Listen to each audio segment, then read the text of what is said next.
నేను house committee దాని మీద ఇప్పటికి కూడా కట్టుబడి ఉన్నా, ఇబ్బంది లేదు. నేను అడిగిన ఛాలెంజ్ మీద కూడా వాళ్ళకి ధైర్యం ఉంటే రావాలని చెప్పి కోరుతూ దాన్ని ముగిస్తా ఉన్నా అధ్యక్ష.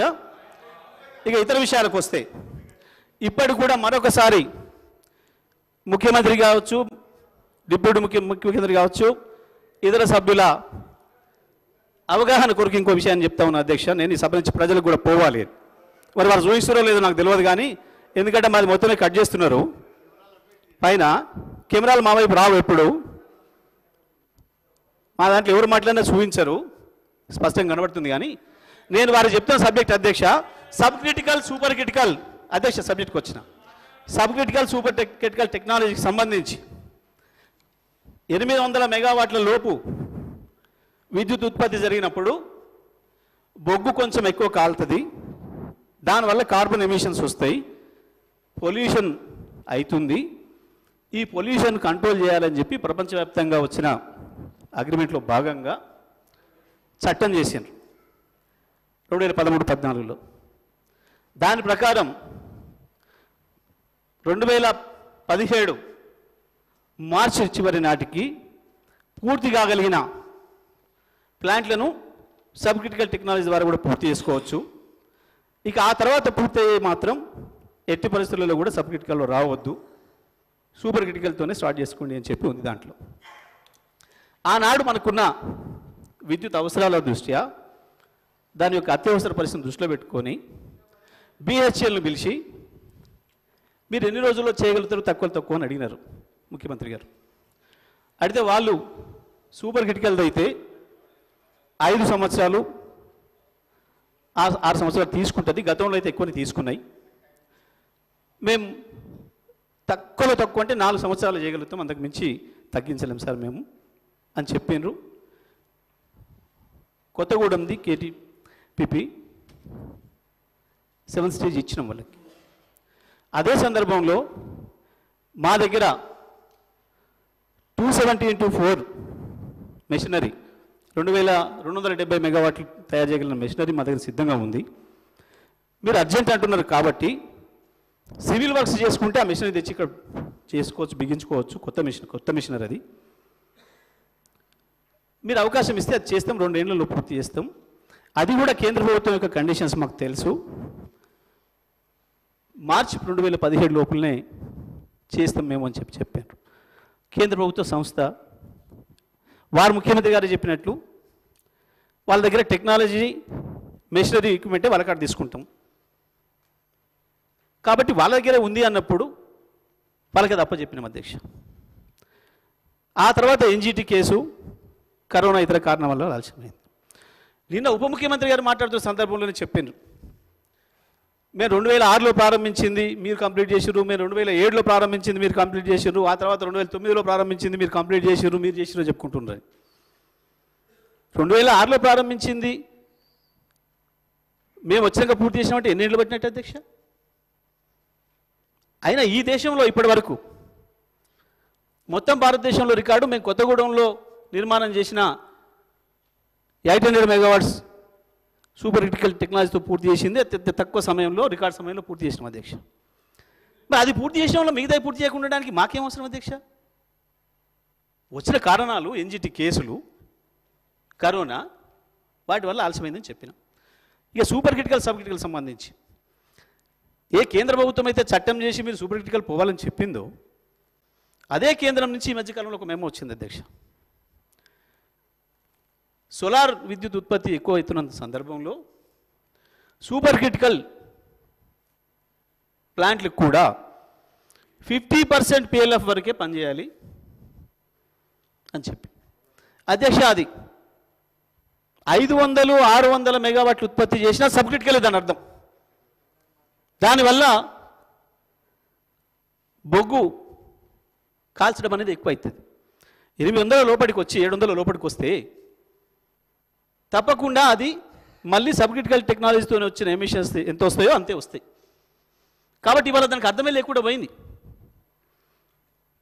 ఈ విషయాన్ని నేను మీ అందరి దృష్టికి తీసుకొస్తా ఉన్నా, సభ సభ్యులు కావచ్చు, ప్రజల దృష్టికి. 800 అయితేనేమో ఎమిషన్స్ తక్కువ ఉంటాయి, కార్బన్ తక్కువ కాలుతుంది బొగ్గు. అంతకంటే లోపైతే ఎక్కువ కాలుతుంది అనేది దీంట్లో వేరే ఏం లేదు పంచాయతీ. కానీ ఇవాళ దాన్ని కూడా నడపడం వల్ల 400, 450, 500కు తగ్గించడం వల్ల మళ్ళీ బొగ్గు ఎక్కువ కాలుతుంది, కార్బన్ ఎమిషన్స్ ఎక్కువైతాయి. ఇది ఎవరిని అడిగినా చెప్తారు టెక్నీషియన్స్. కాబట్టి దీంట్లో ఏందో బ్రహ్మ విద్య ఉంది, ఏదో sub critical super critical sub critical పెట్టిండ్రు, మొత్తం ఈ రాష్ట్రం నాశనం అయిపోయింది, దాంతో డబ్బులు పోయినాయి అని చెప్పి మీరు చేస్తున్న ప్రచారం సరే ఇది కాదు అనే విషయాన్ని నేను ప్రజలకు చెప్పవలసుకున్న ఇక్కడి నుంచి అదే విషయాన్ని ప్రస్తావించిన అధ్యక్ష. ఇకపోతే మీరు బీఓపీ బీటీపీ గురించి మాట్లాడినారు.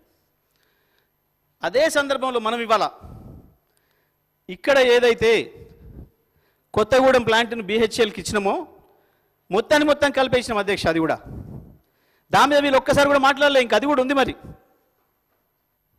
కేవలం యాదాద్రి భద్రాద్రిలో బీహెచ్ఎల్కి ఇచ్చిన మాట్లాడుతున్నారు, కొత్తగూడెంని కూడా బీహెచ్ఎల్కు నామినేషన్ పద్ధతుల్లో ఇచ్చినాం. దాన్ని మేము ఇచ్చింది 3800 కోట్లకు అధ్యక్ష బీహెచ్ఎల్కి. కానీ అదే సమయంలో పక్కన ఆంధ్రప్రదేశ్లో బీటీజీని బీఓపీని వేరువేరు చేసి నామినేషన్ పైనే బీహెచ్ఎల్కు 2007 కోట్ల రూపాయలకి ఇచ్చిండ్రు.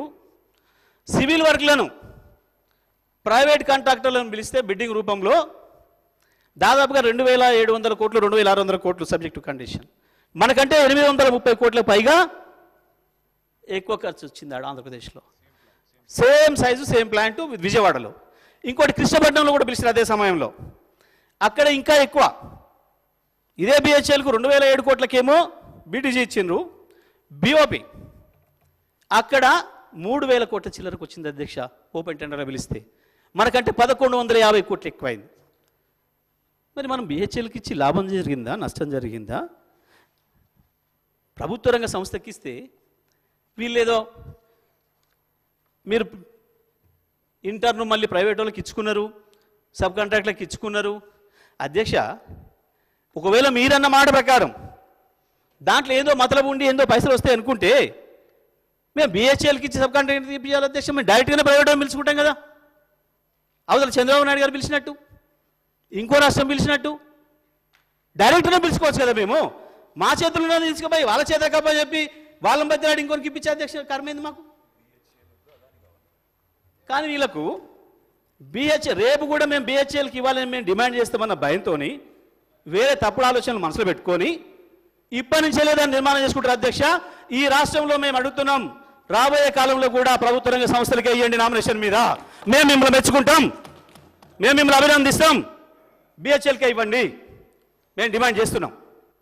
మేము ఇచ్చిన పద్ధతిలోనే ఇవ్వండి, మేము కాదనడం లేదు. మీరు తర్వాత సబ్ కాంట్రాక్ట్లు ఎవరికి ఇప్పించుకుంటారు ఏం చేసుకుంటారు అది మీకు తెలిసిన విద్య. అందులో ఒక్క సబ్ కాంట్రాక్టర్ అంటాడు ఎవడో కూడా నాకు పేరు తెలియదు ఇప్పటివరకు. కాంట్రాక్టర్ ఎవడో తెలియదు, సబ్ కాంట్రాక్టర్ ఎవడో తెలియదు. ఉంటే గింటే మీ చుట్టాలు ఎవడో ఉండొచ్చు కాంట్రాక్టర్లు. నా చుట్టమోడు ఒక్కరి కాంట్రాక్టర్ ఇడు అధ్యక్ష. ఒక్కరిని నిరూపించిన నా చుట్టమోడు కాంట్రాక్టర్ అని నేను దేనికైనా సిద్ధంగా ఉన్నా. కాంట్రాక్ట్లు చేసే అలవాటు మీది, బీహెచ్ఎల్ కొద్దు అదానికి ఇవ్వాలనేది మీ ఆలోచన. మొత్తం కరెంట్ విద్యుత్ రంగం తీసుకుపోయి అదానికి అప్పచెప్పాలనేది మీ ఆలోచన. డిస్కమ్లను తీసుకుపోయి వాళ్ళకి అప్పచెప్పాలనేది మీ ఆలోచన. మీరు దొంగరాతలు రాయిస్తున్నారు. డైరెక్ట్గా మాట్లాడకుండా పేపర్లలో చిట్ చాట్లో మాట్లాడి ఇక్కడ మాట్లాడి అక్కడ మాట్లాడి మీరు రాతలు రాయించుకుంటున్నారు. కానీ మీ భాగవతం ప్రజలు చూస్తున్నారు, ఏం డౌట్ లేదు, అన్ని గమనిస్తున్నారు. ఓల్డ్ సిటీ గురించి మా హరీష్ రావు గారు మాట్లాడితేనేమో బట్టి గారు లేచింది తెగిరిండ్రు. మరి అదేమో సభ్యులు ప్రస్తావించారు. అప్పుడు తేలుగుట్టిన కమ్మునున్నాడు. మరి ఎందుకో చెప్పలేదు. ఇప్పటికైనా చెప్పాలి దాని మీద. ఇప్పటికైనా సబ్జెక్టేనా తెలియకపోతే ఊరుకో, సబ్జెక్ట్ మాట్లాడుతున్నాను. వారు చెప్తారు, వారు చెప్పుకోను నేను చెప్పదలుచుకుంటే. అధ్యక్ష కంక్లూడ్ అప్పుడు ఎట్లయింది అధ్యక్ష? గంట వాళ్ళకే ఇస్తారు మమ్మల్ని తిట్టడానికి గంట వాళ్ళకే ఇస్తారు. ఆందోళన ఆడ కాంపిటీషన్ నడుస్తుంది. సీఎంకు డిప్యూటీ సీఎంకు నాది రావాలంటే నాది రావాలని ఆ పంచాయతీలో వారు వచ్చి మాట్లాడతారు. డిప్యూటీ సీఎం గారు చెప్పలేరా అధ్యక్ష వీటికి సమాధానాలు? ఎందుకు ముఖ్యమంత్రి గారు అంతగానో భుజాలు దమ్ముకొని రావాలి ప్రతిసారి? ఎందుకంటే సభానాయకుడిగా నాకు అవకాశం ఉంది కాబట్టి. గౌరవనీయులు అధ్యక్ష, మాజీ మంత్రి గారికి తెలుసు అన్ని సబ్జెక్ట్స్కి సంబంధించి ఈ రాష్ట్ర ప్రయోజనాలను దృష్టిలో పెట్టుకొని ముఖ్యమంత్రి గారికి ఎప్పుడు ఏ సబ్జెక్ట్ పైన ప్రజలకు సంబంధించిన అంశం వచ్చే వరకు క్లారిటీ ఇచ్చే వారికి అధికారం ఉంది. మీ ద్వారానే మీరు అవకాశం ఇస్తే మాట్లాడారు. మరి అన్నిట్లో ఆ విధంగా అందరి మంత్రులపైన స్వీపింగ్ రిమార్క్స్ చేసుకుంటూ అందరి సభ్యులపైన స్వీపింగ్ రిమార్క్స్ చేసుకుంటూ ఇది మాట్లాడడం సభ్యత కాదు అధ్యక్ష. మీకు కూడా తెలుసు, మీరు ముఖ్యమంత్రిగా కేసీఆర్ గారు ఉన్నప్పుడు అన్ని సబ్జెక్ట్స్ మేము మాట్లాడుతుండే అధ్యక్ష. ఒక్కరికి ఇక్కడ ఉన్న గౌరవ మా మంత్రులను అడగండి, మీ సబ్జెక్ట్ కూడా వారే మాట్లాడిపోతున్నారు, మీకు కూడా అవకాశం లేకుండా ఉండే. కనీసం మా దాంట్లో ప్రజాస్వామికంగా అవకాశం అన్న ఉంది అధ్యక్ష. ప్లీజ్. ధన్యవాదాలు అధ్యక్ష. మా ముఖ్యమంత్రి గారు సభకే రాలేదని చెప్పారు, చుచ్చిదని ఒప్పుకున్నందుకు ధన్యవాదాలు, సంతోషం. అధ్యక్ష, ఇక మీరు పిటి హెడ్ గురించి వెళ్ళి మాట్లాడారు.